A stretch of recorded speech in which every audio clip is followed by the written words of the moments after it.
한 8년이나 7, 8년 된 거로 압니다. 맨발을 제가 시작한 지. 근데 그 전에 제가 많은 운동을 통해서 제 몸을 관리를 했습니다. 그런데 사람들은 저한테 몸이 굉장히 많이 좋아졌다고 하지만 저의 몸 안에는 저만이 알고 있는 불편함이 있었습니다.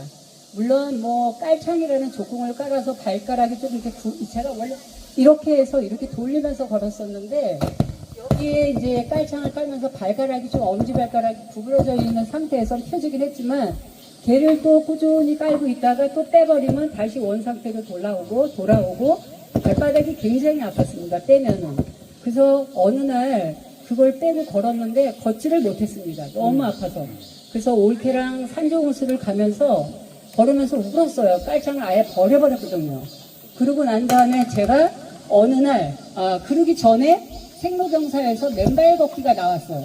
근데 집에서 딱 보는 순간에 야, 나를 살리는 거는 내가 살려면 저거다.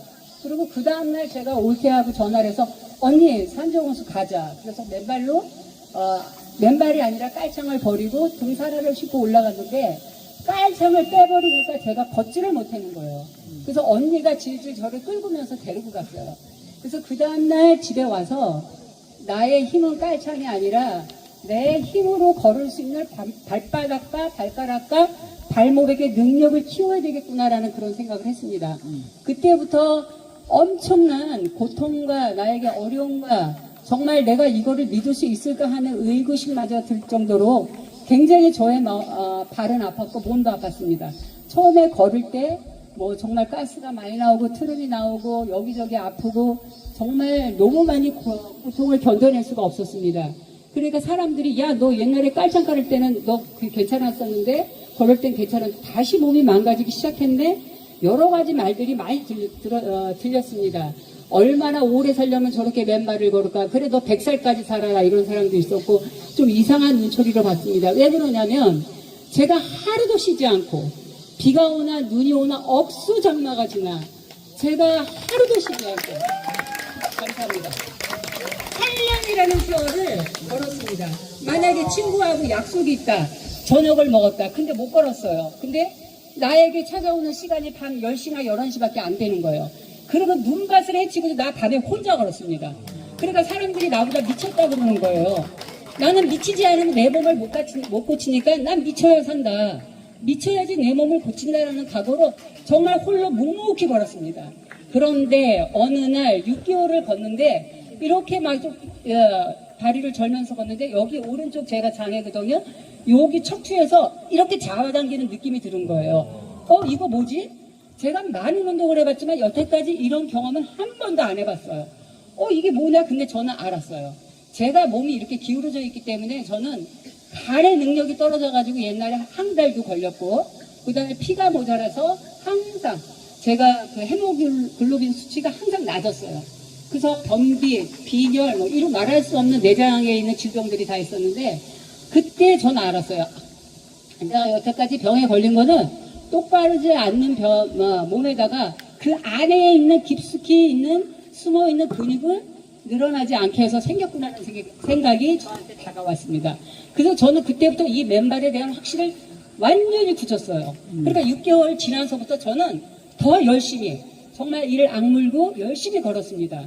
그런데 그 걸을 때마다 발이 점점 회복이 되는 거예요. 그리고 뭔가 제가 약간 거칠은 돌도 걸었고 또 아주 부드러운 길도 걸었지만 걸었을 때 거칠은 길은 발바닥에 마사지가 됐고 부드러운 길을 걸을 때는 발바닥을 확인하는 계기가 됐어요. 거칠은 길을 걸을 때는 아프니까 제대로 딛지를 못했는데 부드러운 거를 걸을 때는 자신 있게 딱딱 이렇게 걷는 확인을 하게 되었습니다. 그러니까 저는 거의 산에서 살다시피 했죠. 어제도 제가 뭔가 그 리포트를 15장 작성하면서 끝나는 시간이 9시였어요. 그래서 씻고 산에 가서 1시간 걷고 우비 덮고 30분 누워있다가 집으로 돌아왔습니다. 맨발은 나의 삶 자체입니다. 그래서 제가 한 7, 8년을 하면서 얻은 거는 뭐냐면 자연이 주는 나의 힘은 어떤 무엇과도 어떤 운동과도 바꿀 수가 없구나 이렇게 생각을 했어요. 그 믿음이 굳어지면서 많은 사람들은 제가 좋아지는 걸 보고 맨발을 하나씩을 발휘할 수 있다는 걸 알았습니다. 그러나 제가 소아마비가 되시면 이 정도로 만들어지기까지는 저는 무단한 노력을 했습니다. 사람들이 이 동영상이나 이런 어떠한 제보가 나가면 와 소아마비는 금방 고쳐라는 이런 그런 개념에 갖고 있는 건강 상식으로는 정말 제대로 일어설 수가 없습니다. 저처럼 부단한 노력으로 끝까지 도전하는 정신이 있다면 이 나라에 장애인은 없을 거라고 봅니다. 또한 제가 느낀 거는 제가 밝히는 분이 두 개의 목발을 잡고 제가 이제 목발을 다 안 짚고 정말 똑바로 걸 수 있게끔 했는데 그 사람 발 만지고 제 다리를 만져봤을 때 엄청난 굳어 있는 이 강한 뼈를 느꼈어요. 제가 그렇게 생각이 들더라고요. 포항 제철에 있는 쇠는 용광로에다 이틀만 불을 지피면 녹을 수 있지만 우리의 이 굳어 있는 달은 저는 정말 50년 넘게 걸렸고 그 사람은 저를 만나서 17년간의 그 무단한 노력으로 인해서 그게 회복이 된 거예요. 그러니까 50년 넘게 17년이 넘게 라는 그런 시간을 정말 잘 기억해 주시고 그 기간 동안에는 그냥 된 게 아니라 눈물, 콧물, 피, 그 다음에 고통, 인내, 의지, 결심, 그 다음에 자연의 힘을 믿지 않으면 이거는 완성될 수 없습니다. 신이 나에게, 부모님이 나에게 이 소아마비를 주셔서 사춘기 때는 엄청 고통도 스럽고 정말 엉덩이가 하나 짝짝이어서 제가 여기다 거들에다가 어머니가 떠준 털장갑을 두 개를 여기다 껴야 되는데 엉덩이에다 꼈어요. 왜냐하면 똑같이 맞추려고. 그렇게 여러 가지 방법을 통해서 나의 소아마비를 감추려고 노력했습니다. 탁구를 제가 이제 우연찮게 배웠을 때도 제자리에 서서 그대로 쳤어요. 근데 공이 절로 가면 쩔뚝쩔뚝 하면서 그거를 주스러 가러 갈 때 난 너무 고통스러웠어요. 치는 거보다 내가 다리 저는 모습을 그 사람들한테 보이기 싫은 거예요. 그러니까 몸이 오그라드는 거죠. 오징어가 불에 오그라들고. 근데 어느 날 내가 그러니까 이 몸 하나가 여기가 장애인인데 보이기 싫어서 전체 몸이 장애가 되는 거예요. 아니다. 나의 단점 하나도 내 몸 전체가 장애인이 되니 나는 이제 바꿔야 되겠다. 근데 어느 날 적극적인 사고방식을 보면서 놀라웠어요. 그 일본에 있는 교통사고가 나가서 전신이 마비가 됐는데 혀만 살아있는 거예요. 근데 이 사람은 혀 하나로 자기가 점자를 이렇게 되면서 책을 읽으면서 기쁨을 느끼는 거예요. 근데 저는 그 책을 읽으면서 너무 감동 막 울었어요. 나는 이 사람보다 엄청난 신의 혜택을 받았는데 너는 이 다리 하나 가지고 왜 사람들한테 감추려고 하니?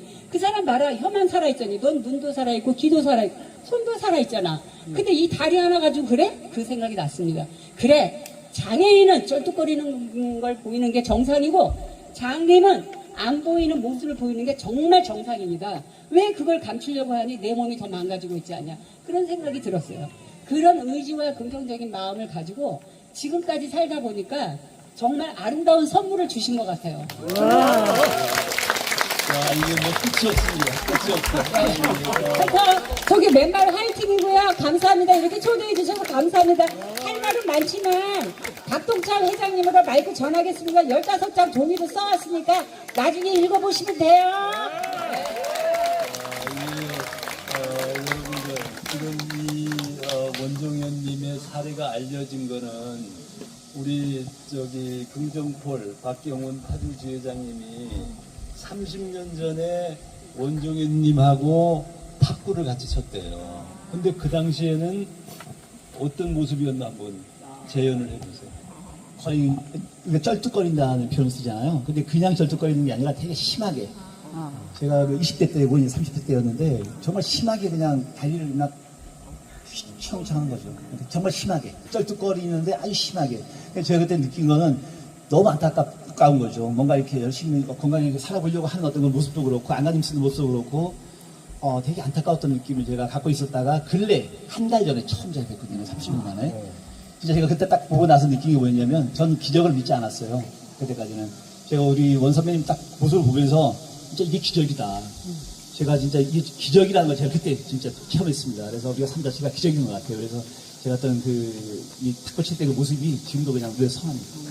자, 그러니까 30년 전에 원종현님하고 지금 오늘의 원종현님이 너무나 달랐기 때문에 그 사실을 즉각 본부에다 보고를 한 거예요. 그래서 즉각 우리 좀 만나자 이렇게 해서 연락을 드렸고 그렇게 해서 오늘에 있게 된 겁니다. 그래서 며칠 전에 동아일보 양종구 기자를 모시고 가가지고 인터뷰를 하고 지금 오늘 동아일보에 뭐 크게 지금 대서특필이 됐고요. 제가 아까도 잠깐 이야기했지만은 자 옛날 저 기사에 가면은 발가락 오른발이 완전히 꼬부러져 있었다 그랬죠. 이렇게 된 상태에서 쩔뚝거리고 그러시다가 지금 완전히 지금 정상이 됐잖아요. 한번 조금만 걸어보세요. 한번 다시 한번. 네. 아니 제가 발이요. 제 발에 여기 지금 물갈퀴가 나오는데 저만큼 이렇게 나오는 사람 없는 것 같아요. 저 그러니까 여자의 발이 아닙니다. 발가락도 지금 네. 완벽하게 완전히 다 펴지고요. 그렇게 된 거예요. 저의 발은 제 발이 아니라 신이 내려준 아주 축복의 발입니다. 네, 그래서 이렇게 하면 발이 웬만큼 제가 다 다른 건 저도 발로 하는 건 이길 수 있습니다. 그래서 제가 네, 그래요. 그래서 저 지금 여기 우리 금종폴님이 저하고 탁구 쳤는데 저는 한 번 하면은 의지가 대단합니다. 탁구도 아주 잘 칩니다. 자, 그래서 지금 오늘 이 원종현님의 이 사례는 하늘에서 모든 우리나라만 해도 지금 장애인이 한 260만 명 정도 돼요. 그런데 전 세계에는 얼마나 많겠습니까? 그 많은 장애인들에게 여러분들도 맨발로 치유될 수 있다는 이 엄청난 메시지를 하늘을 대신해서 지금 보여주신 거예요. 여러분들 다시 한번 박수를 하시고요. 자, 완전히 또 꼬부라진 발이 펴지고 그리고 정상적으로 걸을 수 있게 된 이 사실은 모든 장애인들뿐만 아니라 이 근골격계에 문제가 생긴 장애인들뿐만 아니라 눈이 안 보이는 장애인, 귀가 안 들리는 장애인, 말이 안 되는 장애인들도 노력하면은 땅을 맨발로 밟고 땅을 걸으면은 치유될 수 있다는 사실을 엄청난 메시지를 지금 전해주고 계시는 겁니다. 그게 바로 오늘 우리 9주년을 위해서 하늘에서 보내주신 축복입니다. 여러분들 다시 한번 박수 쳐주시고요.